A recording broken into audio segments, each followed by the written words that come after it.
दादा आज आपण अचानकपणे नागपूरकडे निघालात, काय कारण आहे? आता कळालं की तिथल्या आंदोलकांना काही त्रास होतोय.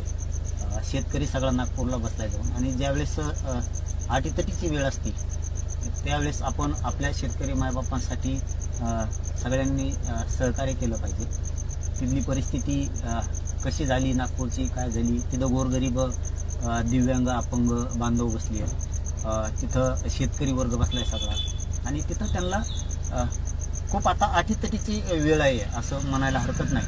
मग त्या टायमाला असं खंबीरपणानं शेतकऱ्याच्या पाठीशी उभा राहिलं पाहिजे. म्हणून आता तातडीनं आम्ही लगेच नागपूरकडं निघालो, कारण तिथं शेतकऱ्यांचं मत म्हणणं वेदना आपण जाणून घेतल्या पाहिजेत आणि त्यांना साथ दिली पाहिजे. या दृष्टिकोनातून आता आम्ही नागपूरकडं लगेच तातडीनं निघालो.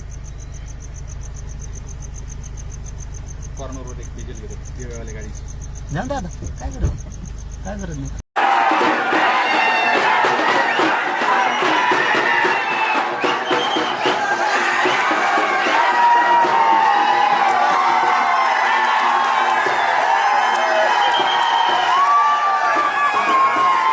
भारत माता की शेतकरी एकतेचा अरे देत कसं नाही, अरे देत कसं नाही.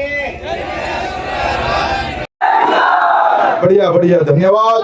आता मला असं वाटतंय सगळ्याचेच प्रश्न आहेत. एकाचे प्रश्न इथं सांगू नका.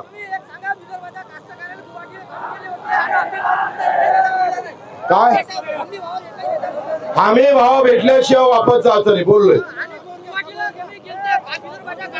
हा ठीक आहे. एक मिनिट, आता मला असं वाटतंय सगळे कार्यकर्त्यांनी उठू नका, 1 मिनिट बसा.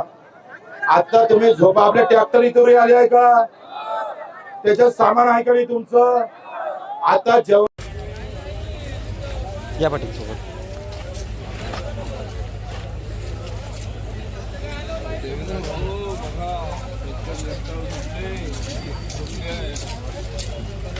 आता बैठक